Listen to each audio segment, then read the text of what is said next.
Bonjour à tous, je suis le frère Darrel et ce matin, je viens pour donner une petite exhortation qui ne sera pas très long à mes frères, à mes sœurs qui nous regardent sur YouTube, qui consultent cette chaîne-là. Et je vous remercie d'abord parce que vous la consultez. Je vous remercie pour l'attention que vous apportez aux messages qui sont diffusés sur cette chaîne. Et nous vous promettons de toujours faire de notre mieux avec l'aide du Saint-Esprit pour édifier le plus grand nombre et de ne vous jamais laisser cette chaîne sans vie. Si nous l'avons créée, c'est pour exhorter et édifier. L'exhortation de ce matin ne sera pas longue, mais il sera très édifiant. Vous savez, la vie chrétienne est un engagement. Et pas n'importe quel engagement. C'est un engagement d'une bonne conscience envers Dieu. Et cet engagement nous sauve. Cet engagement nous donne la vie. Et pas une vie passagère, une vie éternelle. Et vous savez, lorsqu'on s'engage, la vie chrétienne est un chemin. Et il n'est pas court, ce chemin, il est long. C'est pourquoi il y aura toujours des persécutions. Il y aura toujours de l'angoisse. Il y aura toujours de la soif, de la faim. Il y aura des complications, des tribulations par-ci, par-là. Et ce n'est pas ces choses-là qui vont nous arrêter. Ce n'est pas ces choses-là qui vont nous empêcher d'adorer Dieu, de persévérer. Selon qu'il est écrit en Romains 8, à partir du verset 35 à 39, aucune chose ne peut nous séparer de l'amour de Dieu manifesté en Jésus-Christ. Ce ne sera ni la faim, ni la nudité, ni la persécution, ni l'angoisse, ni les profondeurs, ni les hauteurs. Car dans toutes ces choses, toutes ces tribulations et persécutions, nous sommes plus que vainqueurs. Et nous savons que c'est compliqué, car la Bible le dit. La vie chrétienne, comme je coutume de le dire, c'est la souffrance. La vie chrétienne, ce n'est pas une rose qu'on offre à une femme.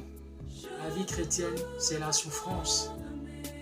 C'est pourquoi la Bible nous parle de la foi en Hébreux 11, premier verset.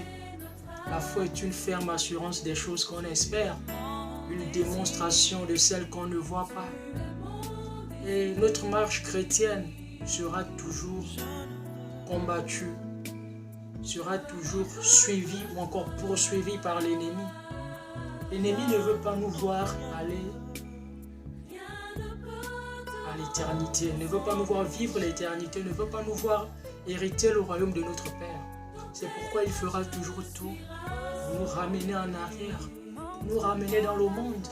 Mais nous ne devons pas nous attacher à ces plans, car malgré les plans de l'ennemi, malgré tout ce que l'ennemi peut prévoir pour nous empêcher de marcher avec Christ, le Saint-Esprit nous aide dans nos afflictions.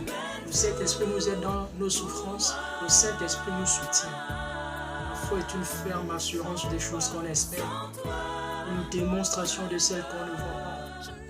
Nous espérons avec assurance et fermeté de cœur qu'un jour, nous verrons le Seigneur. Une démonstration de celle qu'on ne voit pas. Nous démontrons aux hommes que Dieu existe. Et nous-mêmes, nous n'avons pas encore vu Dieu de manière physique. Mais nous voyons Dieu de par la foi. Et c'est cette foi qui démontre que nous sommes véritablement enfants de Dieu.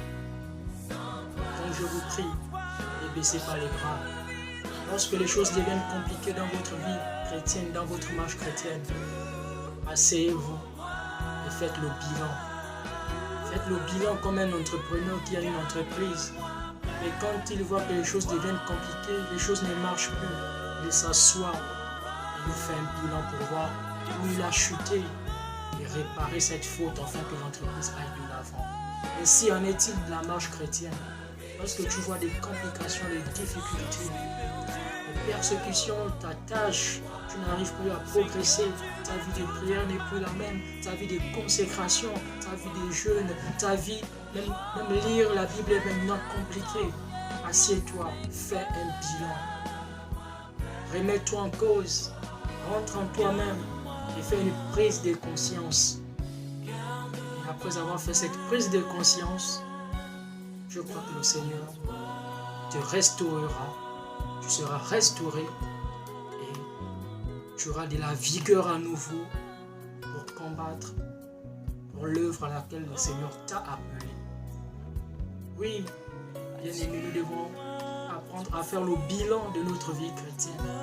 Nous devons apprendre à faire le bilan de notre marche chrétienne. Cela est important. N'aime pas les choses de ce monde plus que Dieu. Celui qui aime son père ou sa mère plus que Dieu n'est pas digne de Dieu. Celui qui aime ce monde plus que Dieu n'est pas digne de Dieu. Et celui qui abandonne sa vie, qui s'abandonne à Christ, qui oublie sa position, qui oublie son rang social, qui oublie sa propre vie, mais qui se livre totalement à Christ, recevra le Saint-Dieu et aura un héritage appelé la vie éternelle. Donc, bien-aimé, je t'exhorte à te comporter comme étranger et voyageur sur cette terre. Ne t'attache pas aux choses de ce monde, ne t'attache pas à ce qui périra. Le ciel et la terre seront enroulés comme une natte qu'on roule et sera remplacé par le Tout-Puissant. Tout ce que vous voyez, richesse et autres, disparaîtra un jour, mais la parole de Dieu demeure éternellement. Elle ne disparaît pas. C'est pourquoi restez fermement attachés, gardez la foi, ayez foi en Christ et ne vous découragez pas, car vous êtes des vainqueurs. Vous n'êtes pas des vaincus, vous êtes des vainqueurs, car celui qui vit en nous a vaincu la mort. Tu es précieux aux yeux de Dieu, tu es précieux aux yeux de tes frères et sœurs, tu es précieux pour le royaume des cieux. C'est pourquoi tu as une marque du Saint-Esprit sur toi. C'est pourquoi tu portes une robe blanche. C'est pourquoi tu es une belle personne devant le Seigneur. Il t'aime. Il t'aime de tout son cœur. Il t'aime. Fixe-toi les objectifs. Fixe-toi les objectifs à atteindre avec le Seigneur. Cette année, Seigneur, je veux atteindre tel objectif avec toi. Et tu verras qu'il t'aidera dans ta marche. Sois fort. Sois revigoureux. Sois vraiment revigoureux afin de pouvoir marcher avec le Saint-Esprit. Ne baisse pas les bras. Ne baisse pas les bras. Tu es un soldat du Seigneur. Un soldat ne baisse pas les bras. Jusqu'à la mort, nous resterons toujours attachés à celui qui nous a sauvés, à celui qui nous a appelés, selon son beau dessein, à être co-héritier des saints, gens de la maison de Dieu. Et c'est extraordinaire d'entendre cette parole. Selon Apocalypse dans le verset 6, tu es sacrificateur. Dieu a fait de nous un royaume et des sacrificateurs pour Dieu son Père. Nous sommes des sacrificateurs et nous devons offrir le sacrifice agréable, saint, juste à Dieu. Sacrifice qui lui plaise, des sacrifices sans défaut. Donc sois fort, garde la foi. N'abandonne pas. Tu sais que le Seigneur t'aime. Tu le sais plus que moi que le Seigneur t'aime, car il a fait plusieurs choses dans ta vie. C'est pourquoi je t'exhorte à garder la foi. Sois fort. Sois fort, bien-aimé. Ton Dieu t'aime. Il t'aimera toujours. Il ne t'abandonnera jamais. Sois béni et sois fortifié. Que la main du Seigneur te couvre. Que la paix du Tout-Puissant soit avec toi. Que l'amour du Père t'accompagne dans tout ce que tu fais. Car tu es une prunelle aux yeux de Dieu. Tu as une bague sur ton toit. Tu es une vierge pure. Tu n'es pas impur. Et tu as été fiancé à Christ comme cette vierge pure. Donc garde la foi, garde ta virginité, garde ta pureté pour ton époux. Pour ton fiancé qui est Christ, il t'aime.